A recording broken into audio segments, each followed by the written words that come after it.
Halo semua, salam sejahtera Malaysia. Tuan-tuan dan puan yang amat dihormati, selamat datang ke channel Pels Lifestyle. Terima kasih kerana bersama di dalam channel ini. Saudara-saudara, rupanya terdapat cerita yang menyebutkan nama Azmin Ali dicadangkan untuk menjadi calon Perdana Menteri. Saudara-saudara, sebelum saya meneruskan satu cerita ini, saya kongsikan satu cerita di mana nama Azmin Ali dicadangkan untuk menjadi Perdana Menteri. Tetapi bilakah waktu itu berlaku? Nanti saya akan sampaikan. Namun saudara-saudara, untuk masa yang sekarang, terkini, Azmin Ali yang berada di dalam Perikatan Nasional yang bersama-sama dengan Muhyiddin Yassin, adakah niat ataupun cadangan Azmin Ali untuk menjadi Perdana Menteri itu masih diteruskan? Itu menjadi persoalannya. Kalau masih diteruskan, kita boleh kaitkan dengan kenyataan daripada pemerhati politik yang saya lihat sebelum ini yang menyatakan sekiranya PN mahu selamat, jangan calonkan Muhyiddin Yassin sebagai Perdana Menteri menurut Syahabuddin Muhsin. Lebih kurang begitu bunyinya. Saudara-saudara, dalam satu artikel daripada Astro Awani, buku Syed Saddiq singkap ada gerakan cadang lantik Azmin Ali jadi Perdana Menteri pada 2018.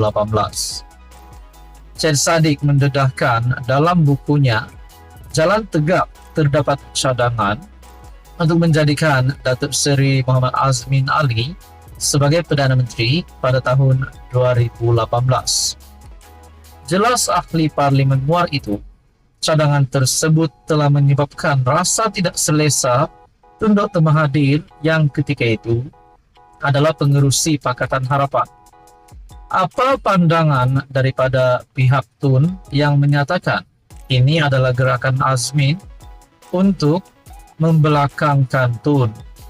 Berlaku sedikit tarik tali di antara kedua-duanya kerana masing-masing tidak mahu menjadi yang pertama meminta bertemu, tulisnya dalam buku tersebut. Ekoran daripada itu, beliau yang pada ketika itu pegawai kepada Dr. Mahathir cuba menjadi orang tengah untuk mendamaikan kedua-dua pemimpin tersebut. Saya cuba menguruskan hubungan antara Tun dan Azmin yang ketika itu Menteri Besar Selangor dan juga timbalan Presiden PKR. Datuk Seri Anwar Ibrahim ketika itu masih berada dalam penjara, dan rundingan bagi calon PM ialah detik yang paling getir dan panas. Selepas PRU 14 pada 9 Mei 2018, Dr. Mahathir dilantik sebagai PM ke-7 dan menjadikan Azmin sebagai Menteri Ekonomi dalam kabinetnya. Namun kerajaan PH hanya berusia 21 bulan, tumbang selepas Dr. Mahathir letak jawatan pada 24 Februari 2020.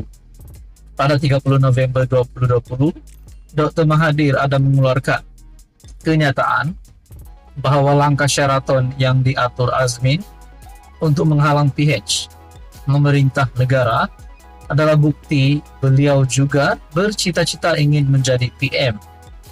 Beliau yakin bahawa Azmin sudah lama merancang perkara itu kerana menyedari bukan mudah untuk meyakinkan 9 ahli Parlimen PKR untuk menyertai langkah Sheraton itu. Buku Jalan Tegak dihasilkan sendiri oleh Syed Saddiq, mempunyai 368 halaman dan turut diselitkan gambar istimewanya sejak kecil sehingga penglibatannya dalam arena politik. Buku itu juga menceritakan bagaimana kisah sebenar dirinya daripada menjadi penyokong setia Najib Razak kepada orang penting dalam gerakan menjatuhkan PM itu. Selain beliau turut berkongsi kisah sebenar di sebalik Sheraton Move, pemansuhan Biro Tata Negara, program latihan khidmat negara, Undi 18, peranan Tengku Zafrul dalam pembentukan kerajaan, serta pandangan Tun dan Zenbi. Saudara-saudara yang amat dihormati tuan-tuan, dengan apa yang dituliskan di dalam buku Syed Saddiq itu, ahli Parlimen Muar tersebut, adakah Azmin Ali mempunyai perancangan baru pula di dalam Perikatan Nasional. Mungkin langkah Sheraton 2.0 ataupun mungkin langkah baharu.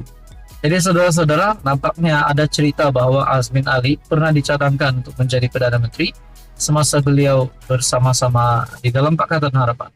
Dan terkini beliau bersama-sama dengan Muhyiddin Yassin, Hadi Awang di dalam Perikatan Nasional. Apakah Azmin Ali akan melakukan sekali lagi perkara itu? Itu menjadi persoalan.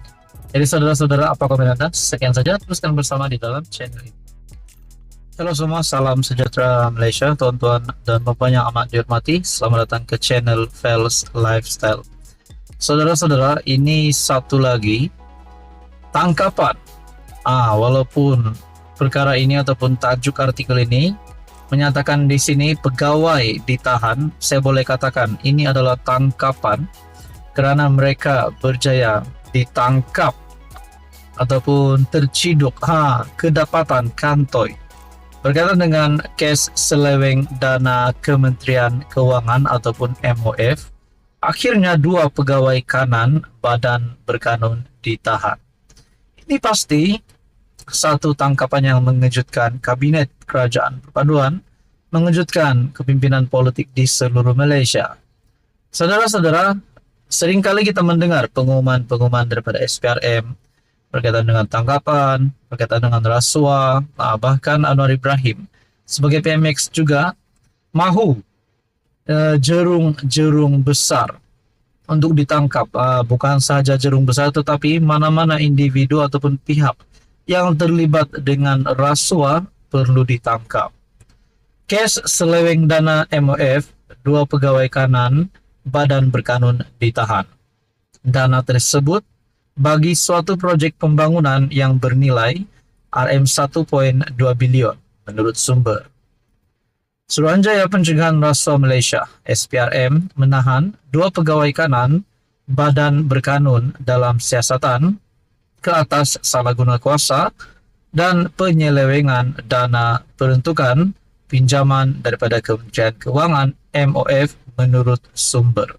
Nah, saudara-saudara, ini pasti satu tangkapan yang mengejutkan seluruh kepimpinan Kerajaan Perpaduan dan kepimpinan politik di Malaysia, termasuk menteri-menteri di dalam kabinet. Dalam artikel ini daripada FMT, dana tersebut bagi suatu proyek pembangunan yang bernilai RM1.2 bilion tambahnya. Menurut sumber, suspek kes itu dipercayai memindahkan sebahagian pinjaman wang yang diterima daripada MOF kepada syarikat kontraktor dan perunding yang tidak berkaitan dalam kos pembangunan seperti mana yang dinyatakan dalam permohonan peruntukan pinjaman kerajaan. Penyelewengan peruntukan ini amatlah serius, memandangkan peruntukan ini melibatkan dana kerajaan, kata sumber. Mereka direman selama 4 hari bermula hari ini sehingga 18 Mei bagi membantu siasatan.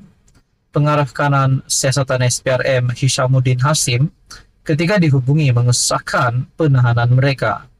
Kes disiasat mengikut Seksyen 23 Akta SPRM, yaitu kesalahan menggunakan jawatan atau kedudukan untuk suapan. Nah, inilah yang membuat Anwar Ibrahim marah, membuat PMX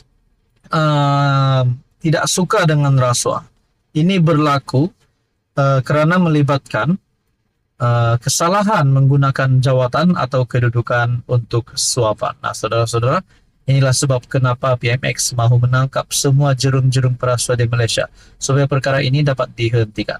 Jadi saudara-saudara yang amat dihormati, apa komen Anda? Sekian saja. Teruskan bersama di dalam channel ini untuk info yang seterusnya.